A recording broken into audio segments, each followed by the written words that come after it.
आपने आपकी earlier classes में नंबर लाइन के बारे में लर्न किया था, है ना। और उन्हें उन नंबर्स को नंबर लाइन पे कैसे रिप्रेजेंट करते हैं वो भी पढ़ा था। आज हम नंबर सिस्टम के सारे टाइप्स पढ़ेंगे और उसके बाद जस्ट सीधे एक्सरसाइज पे चलेंगे। जस्ट इमेजिन इट, आप एक नंबर लाइन पे खड़े हैं और अकेले हैं, ठीक है। आप नंबर लाइन पे मूव कर रहे हैं। कैसे? ये एक नंबर लाइन है, ठीक है। आप इस नंबर लाइन पे मूव कर रहे हैं पॉजिटिव डायरेक्शन की ओर। किधर? पॉजिटिव डायरेक्शन की ओर, ठीक है। अब जब आप आगे बढ़ोगे, as far as your eyes can see, number ही नंबर आपको मिलेंगे, है ना। देयर आर नंबर ही number. Now suppose you start walking along the number line, okay, and collecting some of the number, get bag ready to see and store them, okay। आप ready हो जाओ सारे number को collect करके एक bag में रखने के लिए, ठीक है। आप यहां पे खड़े थे, आप इस साइड गए हैं, ठीक है। आपको पॉजिटिव नंबर मिले 1 2 3 लाइक दैट, ओके। अब आपके पास एक नंबर का कलेक्शन है, ठीक है। तो उस नंबर के कलेक्शन में आप देखोगे कि आपके पास जो नंबर है वो नंबर है आपके कौन से? नेचुरल नंबर, है ना। नेचुरल नंबर है, ठीक है, जिसे हम हिंदी में कहते हैं प्राकृतिक संख्या। प्राकृतिक संख्या, ओके। अब सो आपके बैग में जो इन्फिनिटली, तो आपके पास अभी जो कलेक्शन है ना नंबर्स का, वो नेचुरल नंबर है और इसे डिनोट करते हैं हम कैपिटल एन से। कैपिटल एन से, always remember. Then now turn and walk all the way back, ठीक है। अब आपको बैक आना है, तो आप देखोगे आप जीरो, है ना, जीरो से आप बैक करेंगे, जीरो। तो आप अगर बैक आते हैं तो ये जीरो आपका, और फिर आपको इस टाइप के नंबर का कलेक्शन मिलेगा -1 -2 -3 etc मेनी मोर, नंबर ही नंबर, है ना। तो ये जो नंबर है आपका, ठीक है, ये आपके क्या हो गए? माइनस वाले नंबर। इसे आप पॉजिटिव नंबर भी कह सकते, इसे आप पॉजिटिव नंबर और इसे आप नेगेटिव नंबर भी कह सकते हैं। जब आप रिटर्न बैक आते हैं तो आप जीरो पे आते हैं, है ना। तो जब जीरो पे आ गए और नेचुरल नंबर के साथ में आपके क्या हो गए? एक नेचुरल नंबर के साथ में जीरो भी आपका इंक्लूड हो गया, तो ये जीरो के सहित मिला के ये बन गया आपका क्या? आपके होल नंबर, ठीक है, होल नंबर। इसे कैपिटल डब्ल्यू से भी शो करते हैं, ठीक है। आ रहा समझ में? इसे कौन सा सिंबल देंगे? कैपिटल डब्ल्यू का। कौन से? होल नंबर का, जिसे हिंदी में हम क्या बोलते हैं? पूर्ण संख्या। अब पूर्ण हो गई संख्या। पहले नेचुरल नंबर में 1 2 3 ऐसे नंबर थे, अब जीरो भी आ गया तो अब इन्फिनिटली हो गया, ठीक है। जब आप बैक आओगे, है ना, बैक आओगे तो आपको माइनस वाले मिलेंगे। तो जब माइनस वाले भी मिल गए आपको, तो ये जब माइनस और प्लस, जब इस टाइप के दो नंबर मिल गए आपको, तो ये दोनों के दोनों नंबर आपके कैसे हो गए? माइनस और माइनस वाले और प्लस वाले, इन्हें हम इंटीजर कहते हैं। क्या कहते हैं? इंटीजर, ठीक है, इंटीजर। इसे कैपिटल आई या फिर इसे शो करते हैं हम कैपिटल जेड से, ठीक है। अब आपको एक चीज हमेशा याद रखना है कि जब आपके पास नेगेटिव नंबर हो, ठीक है, कैसे नंबर हो? नेगेटिव नंबर, तो आपको अगर इसको शो करना है तो आप माइनस लगा सकते हैं यहाँ पे, ठीक है। या फिर जब पॉजिटिव नंबर हो तो आपको शो करना है उनको, तो आप यहाँ पे प्लस लगा सकते हो, आई प्लस या जेड प्लस, ठीक है। इंटीजर या फिर जेड, कैपिटल जेड से भी इसको शो करते हैं। देन इसके बाद आपको रेशनल नंबर्स के बारे में पढ़ना होगा। रेशनल नंबर क्या होते हैं? रेशनल नंबर देखो, इससे पहले हमने बहुत पढ़ चुके हैं नंबर सिस्टम के बारे में। मैं यहाँ पे आपको शॉर्टली समझा रहा हूं, है ना, ठीक है। रेशनल नंबर क्या होता है? रेशनल नंबर ऐसे नंबर्स जो p अपॉन क्यू के रूप में हो, है ना। किस फॉर्म में हो? p अपॉन क्यू के फॉर्म में हो, यानी बटा के फॉर्म में हो, बटे के फॉर्म में हो, ठीक है। जो बटे हो में हो वो रेशनल नंबर होते हैं आपके। जैसे कि मैंने लिखा 2, ठीक है, इसके बदले में आ गया 3, तो इस टाइप के नंबर आपके क्या हो गए, रेशनल नंबर हो गए। ठीक है, अब अगर ऐसा भी नहीं है, अगर माइनस में भी है, जैसे 3/5 है, माइनस में भी है, तो ये भी आपका रेशनल नंबर ही है। आ रहा समझ में? ठीक है, आपका नेचुरल नंबर, आपका होल नंबर, आपका इंटीजर, ये जो है ऑड नंबर, इवन नंबर, ये सब कुछ आपके रेशनल नंबर के इसमें ही आते हैं। ठीक है, आ रहा समझ में? इसके बाद आपको एक्सरसाइज पे जाने से पहले कुछ स्टेटमेंट क्लियर होने चाहिए, है ना? कैसे स्टेटमेंट? ये स्टेटमेंट है जिसे अभी क्लियर करते हैं। फर्स्ट स्टेटमेंट क्या? Every whole number is natural number, है ना? Every whole number is natural number, first statement. Second statement क्या है? Every integer is a rational number. और थर्ड स्टेटमेंट आपकी every rational number is an integer. ठीक है, देखो होल नंबर, सारे होल नंबर जो है वो नेचुरल नंबर है। मतलब होल नंबर मतलब आपके पूर्ण संख्या जो है वो सारी की सारी वो प्राकृतिक संख्या है या नहीं। मतलब पहला स्टेटमेंट कह रहा है कि सारी के सारे पूर्ण संख्या जो है वो प्राकृतिक संख्या होती है ना? तो अभी हमने पढ़ा कि जो होल नंबर है वो कैसा होता है, जिसमें जीरो भी इंक्लूड हो, जिसमें जीरो भी इंक्लूड हो वो whole number. But natural number में जीरो इंक्लूड है क्या? नहीं है। तो ये जो स्टेटमेंट होगा, ये स्टेटमेंट कैसा है? फॉल्स है या ट्रू है? तो ये स्टेटमेंट होगा आपका फॉल्स। ठीक है, ये स्टेटमेंट गलत है, ऐसा नहीं हो सकता। अगला statement every integer is a rational number, every integer is rational number. Yes, सारे के सारे इंटीजर रेशनल नंबर हो सकते हैं। क्यों? मान लो एक इंटीजर का लिया एग्जांपल -1 और एक इंटीजर लिया अपन ने पॉजिटिव में 2 ले लिया। अब इसको रेशनल नंबर में कन्वर्ट करना। रेशनल नंबर क्या? जो p अपॉन q के, इसके अपॉन में 1 मान लो, इसके अपॉन में 1 सपोज कर लो, कोई प्रॉब्लम नहीं होगी। तो yes, every integer is a rational number, मतलब सारे के सारे पूर्णांक जो होते हैं वो कैसे होते हैं? परिमेय संख्या होते हैं। तो ये स्टेटमेंट आपका ट्रू है।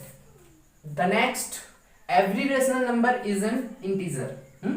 सारे के सारे रेशनल नंबर इंटीजर होते हैं?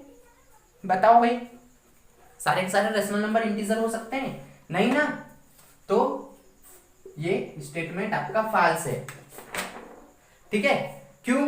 क्योंकि एक रेशनल नंबर लिया अपन ने 2/5 लिया। ओके, तो अब बताओ क्या ये इंटीजर है? नहीं ना। ठीक है, तो ये जो है स्टेटमेंट फॉल्स आपका। Okay, let's come on the exercise. Question first, is zero a rational number? Is zero a rational number? Can you write in the form of p upon q where p and q are integer and q is not equal to 0। ये रहा आपका question, है ना? क्या zero एक rational number है?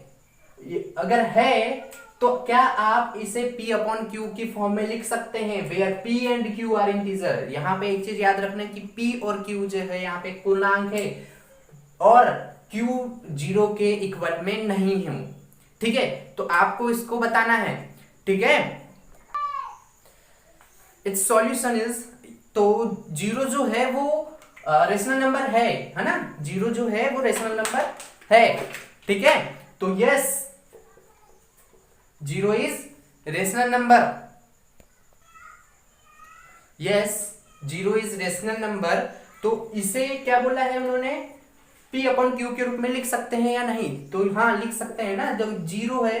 ठीक है, तो ये जीरो है, जीरो के अपॉन में 1 लिख सकते हैं अपन, बन गया रेशनल नंबर। हाँ, क्या जीरो के अपॉन में 2 लिख सकते हैं? यस, तो बन गया रेशनल नंबर, है ना? वैसे ही एग्जांपल हो गया आपका, जीरो के अपॉन में 3 लिख सकते हैं। हाँ, लिख सकते हैं। इट इज मेनी मोर, आप रेशनल नंबर बना सकते हैं जीरो के। यहाँ पे जो है डिनोमिनेटर आपका q can also be the taken as negative integer. okay, so I hope question first आपको अंडरस्टैंड कर पाए होंगे आप। ठीक है, स्क्रीनशॉट ले लीजिए इसका सॉल्यूशन, फास्टली करें, थोड़ा जल्दी। इसके बाद देखते हैं the next question is I mean second question, find 6 rational number between 3 and 4।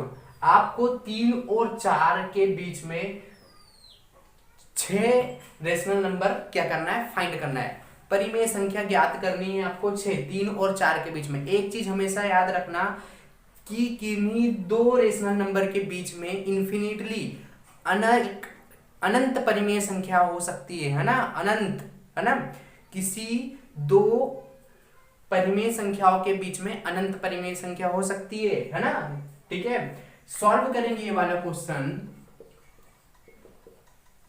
ठीक है, क्या है, find 6 rational number between 3 and 4। 3 और 4 के बीच में आपको 6 नंबर फाइंड करने हैं, रेशनल नंबर।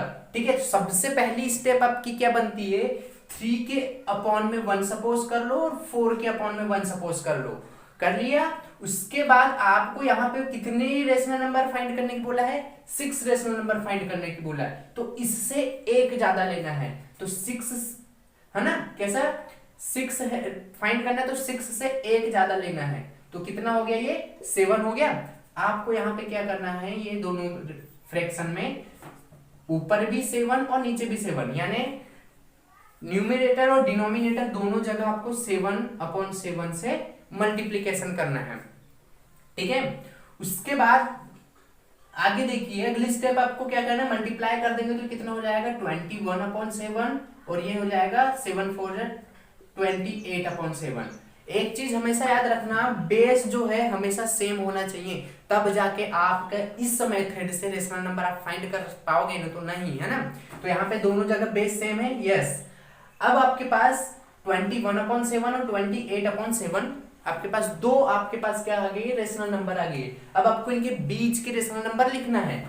ठीक है, तो इनके बीच के रेशनल नंबर क्या हो जाएंगे, 21 के बाद क्या जाएगा आपका 22/7 और 23/7, 24/7, 25/7, 26/7, ठीक है, और 27/7। ये आपके जो है 6 रेशनल नंबर हो गए, 1 2 3 4 5 6 रेशनल नंबर आपने फाइंड कर लिए। तो ये मेथड जो है बहुत इजी मेथड है। आपको बस को क्या याद रखना है कि जो नंबर जिसमें आपको बोला है उसके अपॉन में उसको फ्रैक्शन में कन्वर्ट करना है, बस फ्रैक्शन में कन्वर्ट करना है। जितने नंबर बोला उतने के बाद आपको 1 प्लस करना है। उसके बाद जो इस टाइप की फ्रैक्शन होगी उसके बीच के सारे नंबर आपको राइट कर लेना है। तो ये आपका हो गया आंसर। ठीक है, ये आपके 6 रेशनल नंबर आपने फाइंड किए।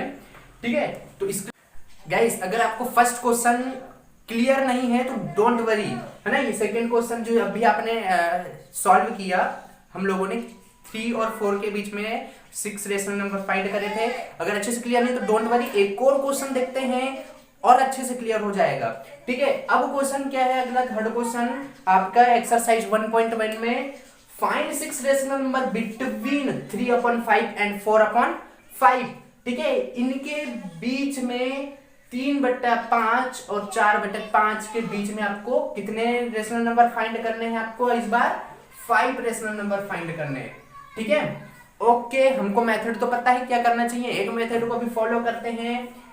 3/5 ऑलरेडी फ्रैक्शन बना हुआ है, 4/5 ऑलरेडी फ्रैक्शन बना हुआ है। करना क्या है आपको, कितने रेशनल नंबर बोला है, 5 रेशनल नंबर, 5 में 1 ऐड करेंगे कितना हो जाएगा 6।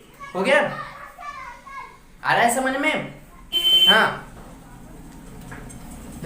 नेक्स्ट आगे देखो, 6 आया तो आपको क्या करना है, न्यूमरेटर और डिनोमिनेटर दोनों जगह आपको क्या करना है, 6 और अपॉन 6 से मल्टीप्लीकेशन कर देना है। ठीक है, तो क्या आएगा आपके आंसर, ये हो गया 6 3 जा 18, और ये हो गया आपका 6 5 जा 30, और ये क्या हो गया 6 4 जा 24, और 6 5 जा 30। ठीक है, तो ये हो गया आपका। अब देखो, मैं बार बार बोल रहा हूं कि नहीं, 2 रेशनल नंबर के बीच में बहुत सारे रेशनल नंबर हो सकते हैं, ना। 3/5 4/5 के बीच में इन्फिनिटी नंबर होते हैं, रेशनल नंबर इन्फिनिटी होते हैं। तो कोई भी नंबर हो आपका चलेगा, है ना, टेंशन नहीं लेना। तो यहाँ पे आपका कितना हो गया, 5 रेशनल नंबर निकालना है, तो लिख सकते हैं इनके बीच में आप, है ना। 18 के बाद 19/30 बेस सेम है, यस बेस सेम है, तो 19/30, 20/30, 21/30, 22/30 और एक और लिख लेंगे 23/30। This is your answer guys, है ना। आपके 5 इरेशनल नंबर निकल गए हैं किसके बीच में, 3/5 और 4/5 के बीच में। तो आपका थर्ड क्वेश्चन भी सॉल्व होता है। इसके बाद जो है आपका क्वेश्चन नंबर 4 जो है एक्सरसाइज 1.1 में, वो स्टेटमेंट है ना। सो एक्सरसाइज 1.1 के मोस्ट इंपोर्टेंट क्वेश्चंस आपके सॉल्व हो चुके हैं। अब क्वेश्चन नंबर जो 4 है, आपका स्टेटमेंट गिवन है इसमें, जो कि अब मैंने सबसे पहले बेसिक में इंट्रोडक्शन में आपको समझा दिया था। ये स्टेटमेंट्स जो गिवन है आपको, इसमें आपको बताना है ये ट्रू है या फॉल्स है ना। तो first statement every natural number is whole number, second statement every integer is whole number and third statement is every rational number is a whole number. ये स्टेटमेंट ट्रू है या फॉल्स है, आप मुझे कमेंट में जरूर बताएं। Thank you guys. नेक्स्ट हम पढ़ेंगे पाइथागोरस के बारे में एंड इरेशनल नंबर के बारे में, ठीक है। और √2 को कैसे नंबर लाइन पे लोकेट करें और √3 को कैसे नंबर लाइन पे लोकेट करें, नेक्स्ट क्लास में ये होगा आपका। और फिर एक्सरसाइज 1.2। ओके, आओ हाथ बढ़ाए, कुछ करके दिखाना है, सारे बहानों को आज से आग लगाना दम है।